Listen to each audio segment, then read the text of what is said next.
Coinbase and the SEC have been kind of in this months, maybe years-long dispute here over defining a lot of the crypto environment, and they brought a certain amount of charges against you, to which your chief legal officer yesterday told me that you guys are willing to fight this pretty significantly.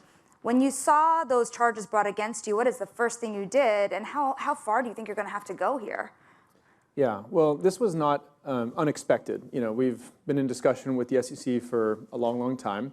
Even going back to before we were a public company, we started sharing with them how we operate our business, how we list assets on the platform, how we think about our staking program. And through a large number of dialogues back and forth, they allowed us to become a public company. We had many discussions with them in the last year when their tone started to change, and they started to come to us with more questions about the business. So we were very forthcoming. We met with them probably 30 times over the last year. And we started to kind of ask them for feedback. And we said, we would like there to be a robust market in the US to trade crypto securities. Of the 1,000+ assets we've reviewed today, we've rejected 90% of them. The ones we trade, we believe, are commodities. What feedback do you have for this, for us? How can we come in and register? How can we work together? And unfortunately, we were met with silence. We really got no feedback in those 30 meetings. The first meeting where they were scheduled to come and give us feedback, they canceled it a few days before that, and then we got a Wells notice a few days after that. So it's really unfortunate. We work with regulators all over the world, other regulators here in the US. I think I'm a reasonable person to get along with.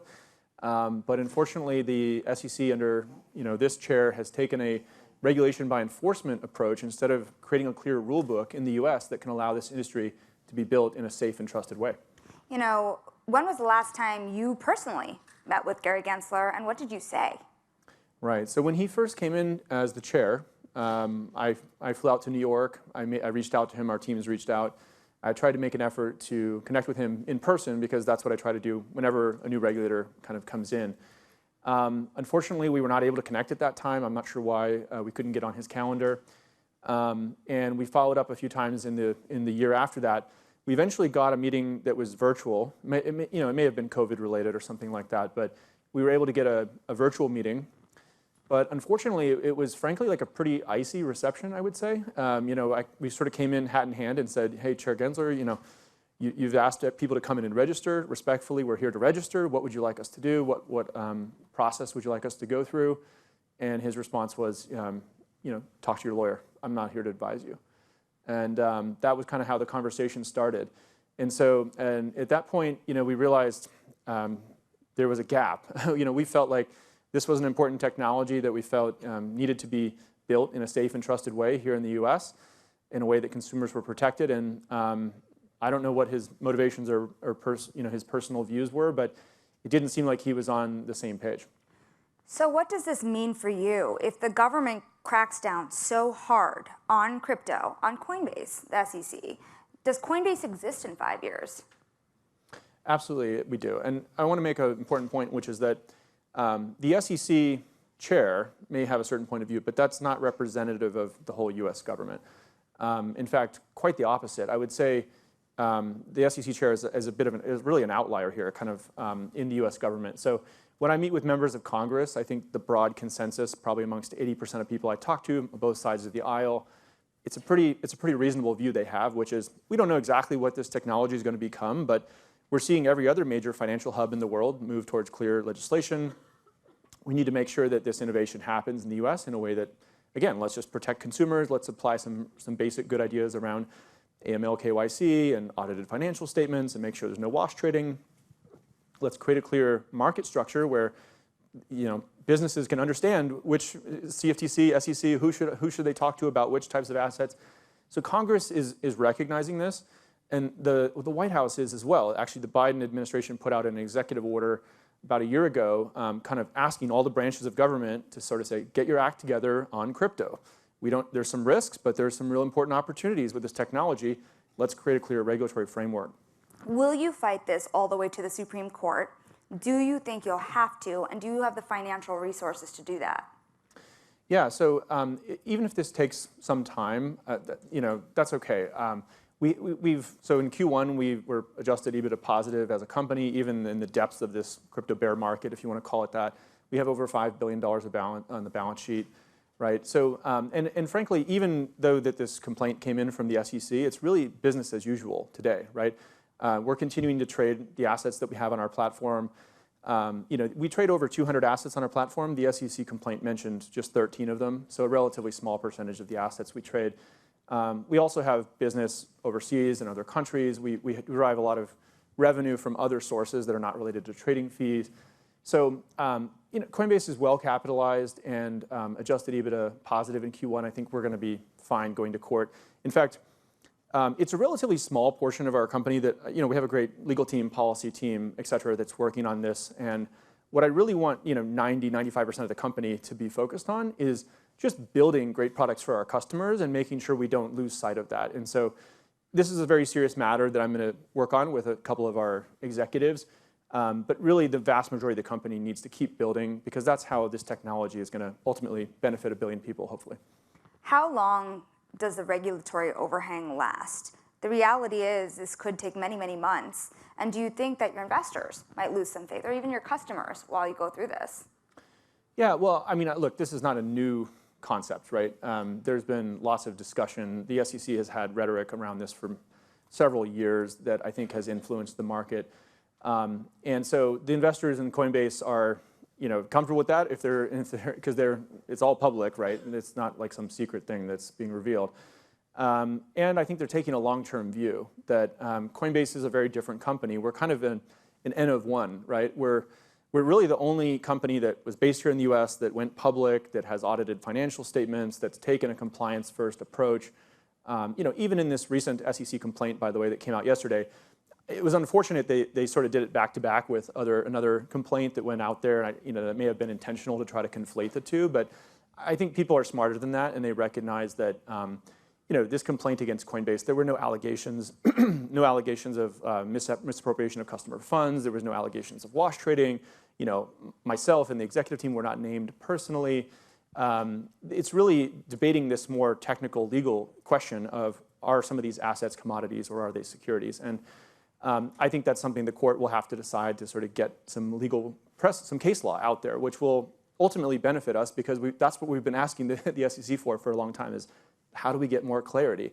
So if we need to go to the courts to do it, it's not our first choice. We'd rather the regulator had just published a clear rule book. But if they're not going to do that, the courts are there in the US to avail ourselves of.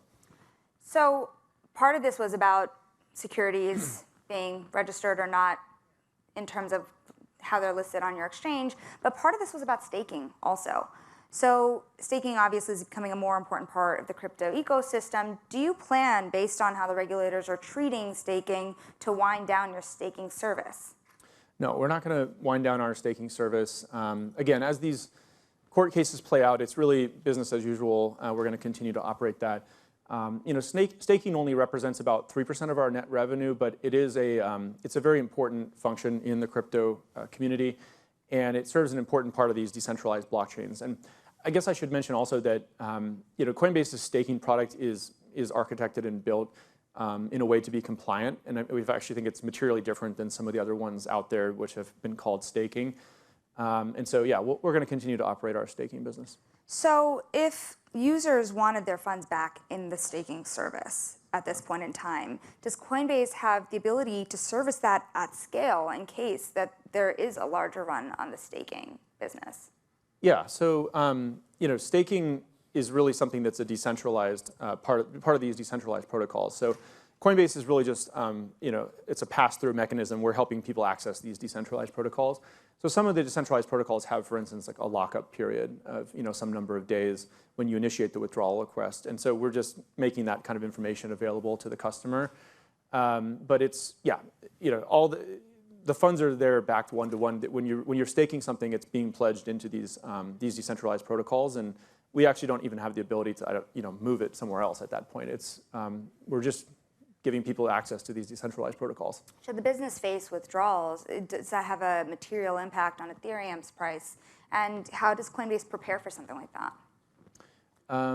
What do you mean? Is there kind of a broader run that you have to be prepared for? Oh, well, okay. So in our business, we're not a bank, right? We don't do fractional reserve. And so there's not really this concept of a run, right? All the funds are there backed one-to-one, and you don't have to take our word for it. As a public company, we have auditors, Deloitte in this case, who's gone in and verified all of that.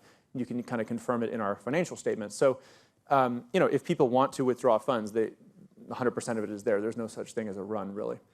So how do you answer the question of, on one hand, there is the SEC that is, causing a big overhang in terms of both you guys and the industry. On the other hand, just financially, rates are higher in the United States. Yeah. People are more inclined to keep their money in a bank. Why should they keep their money with you?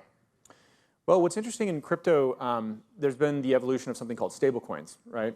And so we're actually in consortium with another company in Circle in the space. We've created a USD coin, which is the second largest stablecoin out there. And as you mentioned, interest rates in this environment, that's been both a good source of revenue for us, but it's also something that we've passed along to customers. So customers can actually earn rewards on USDC and get access to some of these higher interest rate environments. Broader question, not just about Coinbase, but about the industry. As more regulatory enforcement actions come to the forefront, how much of an overhang do you think that will have on crypto pricing? It's hard for me to say. It was actually kind of surprising. Yesterday, with this complaint that came out, crypto was up, which I would not have expected.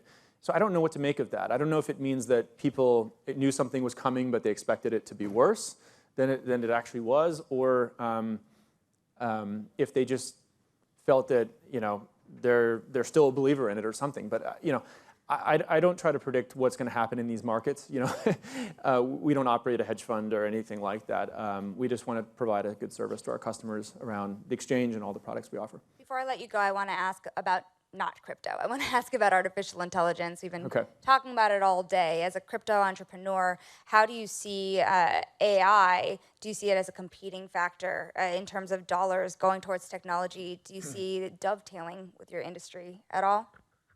Well, AI is certainly one of those couple really important technology trends that the U.S. needs to get right, along with crypto.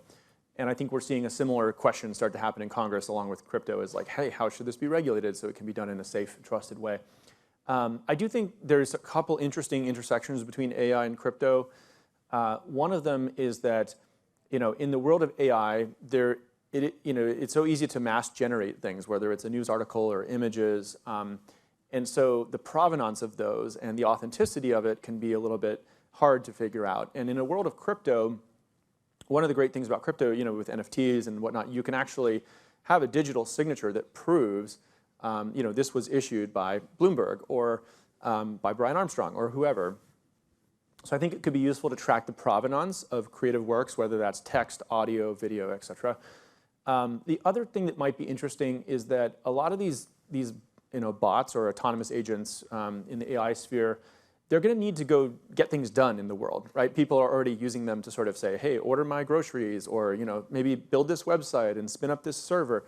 And so they're going to need financial money. They're going to need money to go do things in the world, these AI agents. And so I think that actually in the future, you're probably going to see a lot of crypto transactions happening between AI agents or AI and various businesses around the world, because crypto is kind of the native money of the internet. The internet is global, it's decentralized, every country, everybody in the world can participate in it.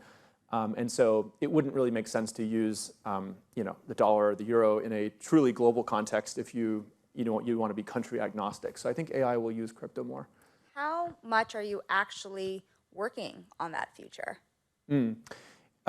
So we're not trying to build something that is allowing bots to transact in crypto at the moment, but what we are doing is we're building good infrastructure, picks and shovels, if you will. So with Coinbase Cloud, for instance, we're making our APIs around how crypto is stored and transacted and commerce happens. And we're just exposing those kind of like Amazon Web Services, but to any business that wants to integrate it. So I suspect more businesses will integrate that over time, and some of those may use AI. We're also using AI in our business in a few other ways. I mean, we use it a lot for fraud prevention. Unfortunately, we get people signing up, putting in stolen credentials and things like that. And so we've developed a lot of really good machine learning to detect that. And we're testing it in a few other areas too, just like around. Actually, our design teams, they'll sometimes look at Midjourney or DALL-E and sort of generate an interface using AI. At least, show me 5 ideas for what an interface might look like. to do remittances in crypto, or for content creators to have a direct relationship with their audience, and what would the interface for that? And AI is just like a great assistant.